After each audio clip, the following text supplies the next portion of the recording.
and welcomed scientific measures against COVID-19 and allowed pregnant girls to go back to school. Nevertheless, she has kept to the same autocratic path with a few changes. She has continued to ban public political rallies, criminalized calls for constitutional reforms, and detained the chairman of the main opposition party. At 61, it is believed that a constitutional reform process would provide space for different groups, such as opposition parties, to express their views and concerns. It could address grievances and be an opportunity to unify the nation. While many have applauded the president, especially with the recent cancellation of Independence Day celebration and directed the budget to be used to build dormitories for children with special needs, experts say the emerging partisan politics and the polarization it creates is a new threat. If it does not provide space for democratic contestation, as opposition parties are restricted from political activities, if unaddressed, the polarization and increasing grievances could destabilize the country. The future of politics in Tanzania depends on the ability of the policymakers and politicians to take advantage of a more enlightened 2022 citizenry as compared to 1961. Ni Omoni, reporting for News Central.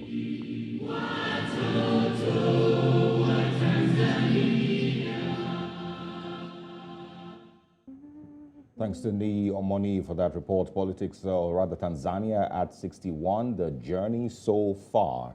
Of course, it's known as the country that has the highest freestanding mountain in the world, Mount Kilimanjaro. Of course, has also been known for a lot of tourism. But one thing, that you might have heard in that report is, the difference between President Magufuli and, of course, President Samia Suluhu Hassan, I beg your pardon. And the promises that she's made since she got into office. She kind of came into office almost the same way President Goodluck Jonathan did here in Nigeria after the passing of former President Magufuli. She's made a lot of promises. There's a lot of change that is required. There's a lot of questions that have been asked about the new Tanzania after Magufuli passed. He seemed to have a totally different or a totalitarian, almost a dictatorial type of leadership back then. And, 1 year after, what has changed? And these are some of the things that we're going to be asking this morning. Definitely some of the things we're going to be asking. Samia Suluhu Hassan, being a woman and the first female president of Tanzania, has laid so many things talking about education, even in terms of politics. I mean, having a free way for the opposition candidates. But we're not going to be discussing this alone. We still have our guest with us. Harold Sungusia is still with us. Gosbert Rutasitara, and of course Fulgence Massawe. I do hope I have not murdered your names, but earlier on we had Harold, but right now I'm going to bring Gosbert. Now we want to go a bit into the past, because they say before you know where you're going to, you also have to trace your roots. And of course, this will bring a very important name, which a lot of people know in Tanzania, which is Julius Nyerere. Now, he came with this very popular philosophy, which was the Umoja socialist philosophy. Now, for you back then, if we go back 61 years ago, with Julius Nyerere being the president and all these socialist ideas, how detrimental, or was it a contributory factor to the growth of the present Tanzania? I think we can have Fulgence Massawe. Okay, Fulgence. All right, Fulgence, please. For your question, yeah, I can say basically, while Nyerere was very busy in building the national unit and the liberation of the southern part, liberation of Africa, and especially the southern part of the Africa, where we were heading the frontline movement. So to me, Nyerere spent a lot of our resources in mobilizing those unity and together with building those and the liberation of Africa. So we didn't get so eventually we got a very stable country because Nyerere managed that. He managed to unite more than 120 tribes in Tanzania. So we speak one language, we interact, we intermarry, and we are very robust and very developed country in terms of the peace and stability. Though when you are talking about the peace, it has a lot of meaning in terms of interpretation. It depends on which angle. But if you compare with some other, especially the Great Lake Zone and the other African countries, what they've gone through, you can say that Tanzania has been a relatively peaceful country, apart from 1978, 1979, when we had a war with Uganda, our neighbor country. So you can say that internally we have gone, so we had so much internal conflicts. And this was possible because in 1965, we had the interim constitution, which introduced what is called the party supremacy, in which we abolished the multi-party system in Tanzania. So we ended up having the single party which rule and own each and everything. So the whole system of the government were centered on the party manifesto, and it was decided at the party level. So there was no internal political fracture or whatever, because having only one single party, you can see how you are managed, because we copy the style of the Chinese style of the communism, having one party which decides and it takes all. So for that foundation, we could see that Tanzania was relatively very stable. But after the war, Tanzania had a very difficult time in terms of economic, which made our country be was not receiving enough even support from Bretton Woods, like World Bank and the IMF, because the country was literally poor, or it couldn't be supported because it was a heavily indebted country. So you could see at the time when he was stepping down in Nyerere in 1985, the country was literally broke. So that's why when we got the second president in power, Mwinyi, a lot of efforts were invested in privatization and opening the window for investment, and the opening even multi-party system were introduced during the second phase. So at some point, Nyerere politics were not working anymore with time, but he managed to build a very peaceful country in terms of the internal politics and so on. All right. Okay, I think we can finally bring in Gosbert Rutasitara. Thanks for joining us once again. Of course, Mr. Fulgence has already, did a little bit, speaking about past presidents all the way back to Julius Nyerere.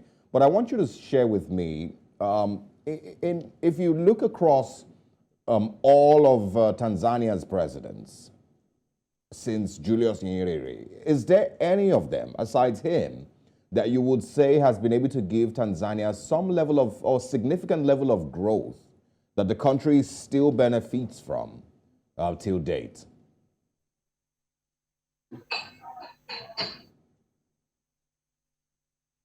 Mr. Gosbert, can you hear us? Gosbert? Yes. Yes.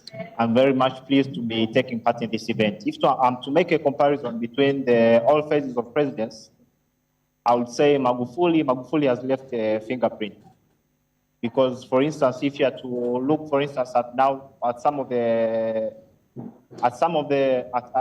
calamities which are still happening, for instance, in Tanzania, such as the blackouts, shortage of water, most people are still recalling and still praising Magufuli for the good job he did. For instance, if you are to look in the public sectors, Magufuli instilled discipline in the public sectors, whereby the public sectors were kind of laying back, whereby they were not providing efficient services. And at some of the times, they were not even being pleasant to customers. So he just installed some kind of discipline. And also he started a number of good projects, such as the Mwalimu Nyerere Dam. For instance, if you are to look, he managed to build a lot of roads, for instance, joining various regions in Tanzania. And also, let's say, he managed to combat corruption at a kind of a higher level. For instance, if you are to check among the police and traffic officers and many sorts and of other activities. For instance, even starting free education from primary level to up to Form 4, which was such kind of high achievements. And also he managed to cut down some of the expenses which were not necessary. So that was a kind of big achievement. He was a kind of leader, despite of the fact that some of people and some of the leaders used to say that it was kind of autocratic, but I think Magufuli was still needed in Tanzania to keep on maybe propelling and pushing Tanzania, because Tanzania was kind of laying back. So I can say Magufuli was a kind of strong and a potential leader for not only Tanzania, but for the rest of Africa. That is all I have to say for now. Okay, thank you so much, Gosbert. You said a whole lot, John Magufuli. And of course, why you say that he laid a mark, I mean, unfortunately, he was one president who died in office. And I'm going to take this question back to Harold. And this is one of the issues that Tanzania had in the year 2021 when he died in office, and in the midst of the whole COVID-19 pandemic, the rules he made, and of course the vaccines that were not given at that point in time. I mean, what would you say of his administration, Harold?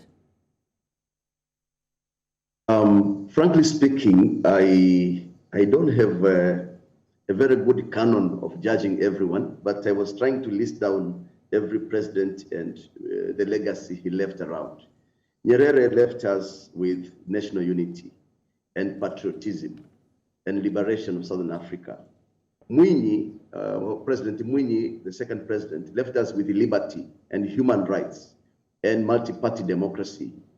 Mheshimiwa Mkapa, late Mkapa, left us with economic strength because he was also able to reduce economic inflation from double digits to single digits. The first miracle he did in our country.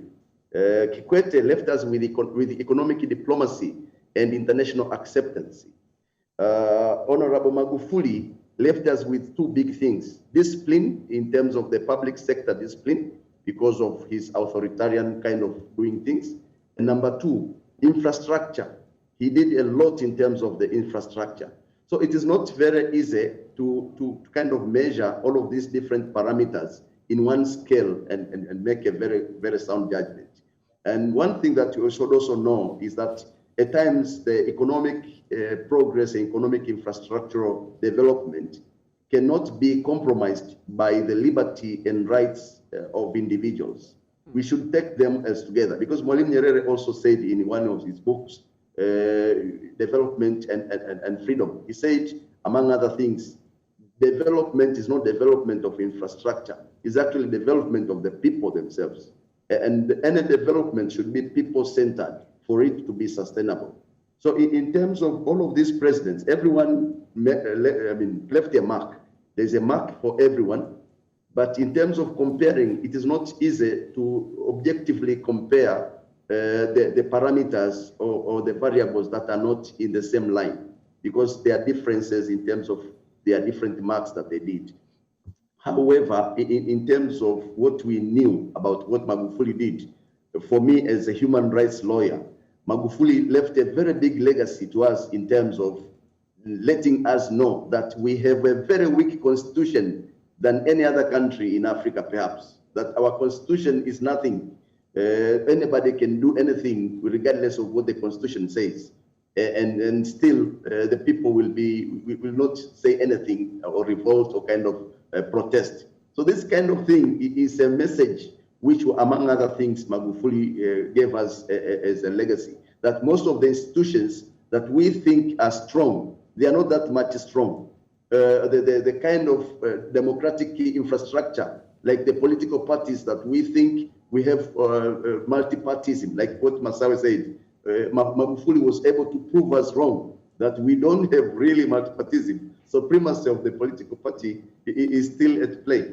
So as I'm saying, it's not very easy to measure parameters that are different and give them the same mark. But one thing that is very, very clear to us is now we have learned a very big lesson from all of those past 5 presidents.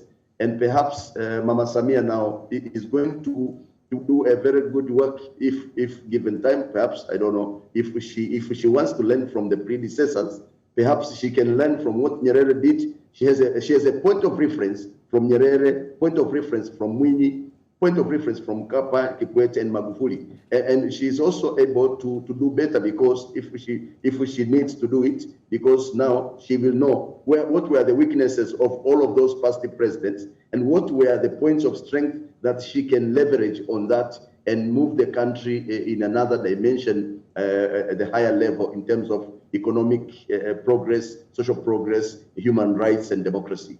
So that's what I would say in terms of measuring the legacy of all of these 5 presidents and the current serving president.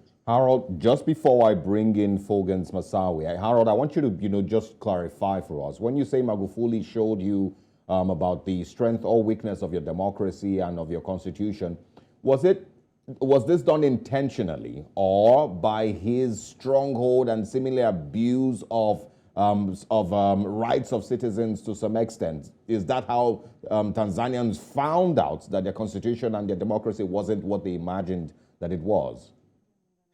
Yeah, sure. He did not tell us that your constitution is very weak and poor, but the way of doing things, his modality, his methodology of governance, his way of administration and leadership was the one that was telling us every day a lesson that, okay, for instance, the parliament may not need to approve everything that the government wants to work on. The government could buy airplanes without passing anything through the budget, through the parliament. The government can also stop any kind of celebrations that were allocated budgets and redirect the budget to another activity without any approval of anybody else. The parliament cannot be broadcasting lively by the order of the president. The judiciary and the parliamentarians cannot travel outside the country without seeking his permission. So these were like not telling us by words, but his code of conduct, his way of governing, his manuscript of leadership was giving us that kind of a lesson. And for academicians, human rights experts, legal experts, constitutional lawyers, etc., they are able to now say, from what Magufuli was telling us by way of his doing things, this is what it really means, that we have a very poor and weak constitution ever. That's what I would say in terms of even his way of conducting affairs of his presidential duties. Thank you. All right, thank you so much, Harold. And you talked about the review of the Constitution, which sometime this year, the ruling party, which has ruled since independence, Chama Mapinduzi, actually agreed to review the Constitution. Now, this party has been in power since independence. Now, I'm coming to you, Fulgence.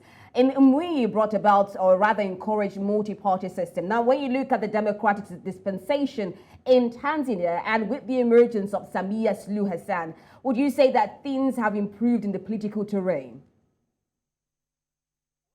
Something before I go to that question about if I measure the 5 presidents to whom should I say that they did very much in this country.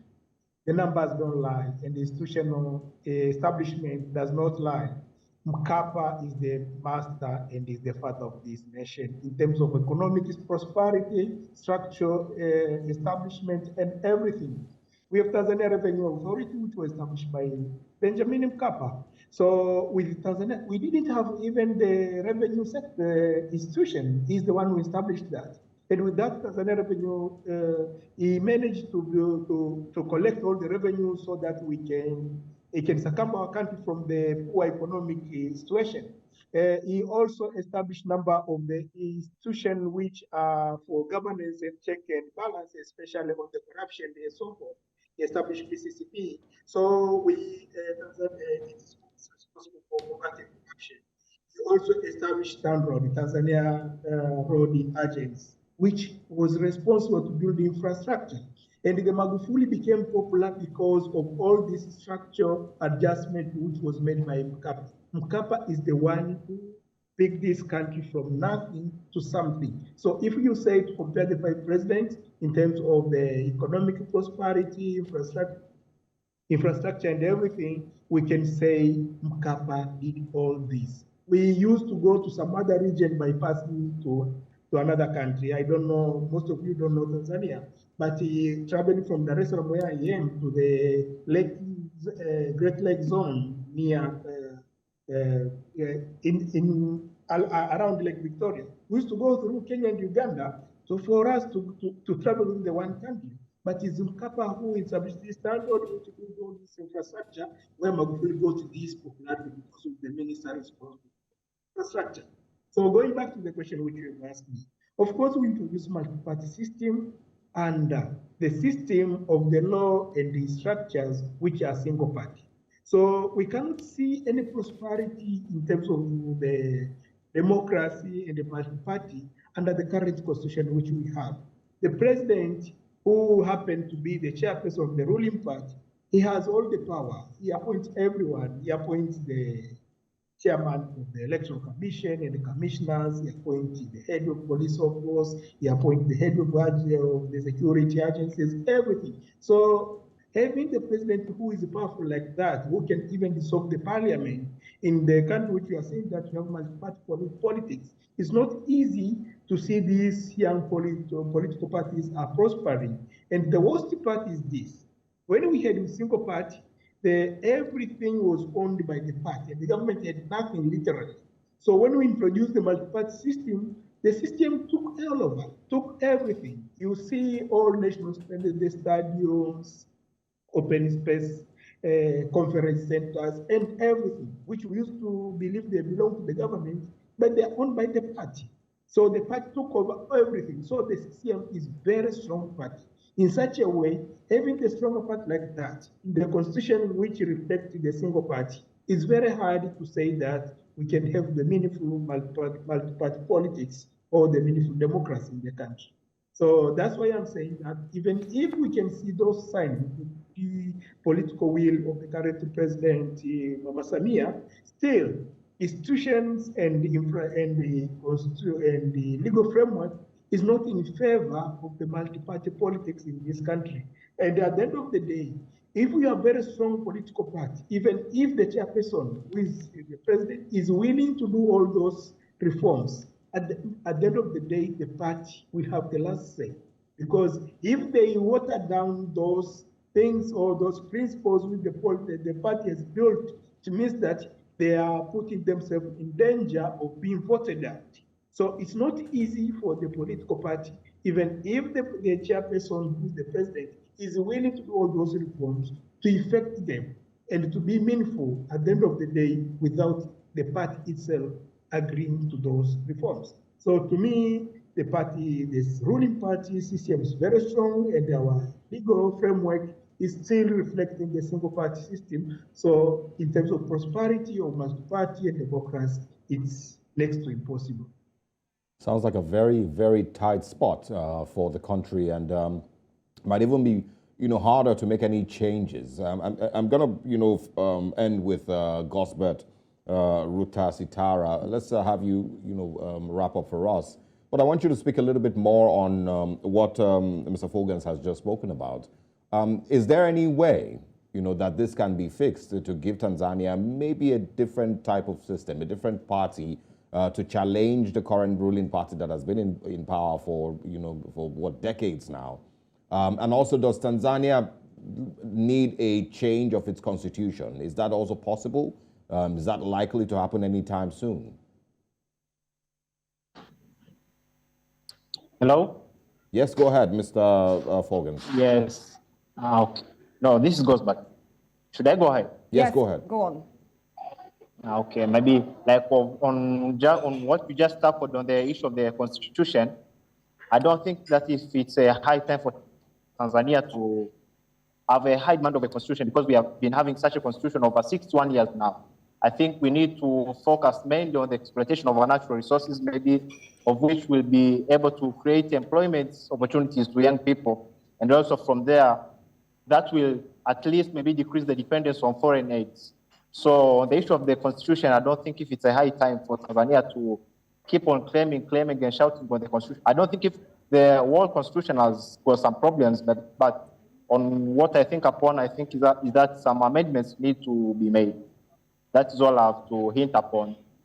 And maybe then coming back to the other scenario, for instance, maybe if you are to just hint up, we have been relying on agriculture as the backbone of this country, but this has been over 61 years. I think it's high time that Tanzania should maybe, I think we should change our perspective, not only relying on agriculture, because if you are to say on agriculture, it's not that we are highly dependent on agriculture to be the main source of income for Tanzania, because it's a high time that we have to exploit and have a different perspective, and also look on other resources, such as we have natural gas, we have minerals, and some other kinds of resources. Maybe if we are to sing on the issue of agriculture, I think it's high time that we have to mechanize on agriculture, because if you are to look at Tanzania has lots of arable land, for instance, whereby still we are relying on subsistence farming. That is all I have to share for now. Maybe if you have any other question. No, I think you've said most of it, and pretty well explained. It's mostly about celebration today, but of course, trying to understand that Tanzania is either on the right path, of course, still needs to be redirected by, of course, the current president, Samia Suluhu Hassan. We've had the last 40 minutes speaking with Harold Sungusia, who's a country director, Song Consultants and former director of Advocacy, Legal and Human Rights Center. He's joining us, of course, from Arusha, Tanzania. We also spoke with Gosbert, Rutasitara, and also Fulgence Massawe. We'd like to thank you all for joining us and, of course, for having this conversation with us. We celebrate with you here in Lagos, Nigeria, and we say happy 61st birthday to Tanzania. We look forward to speaking with you again. Thank you.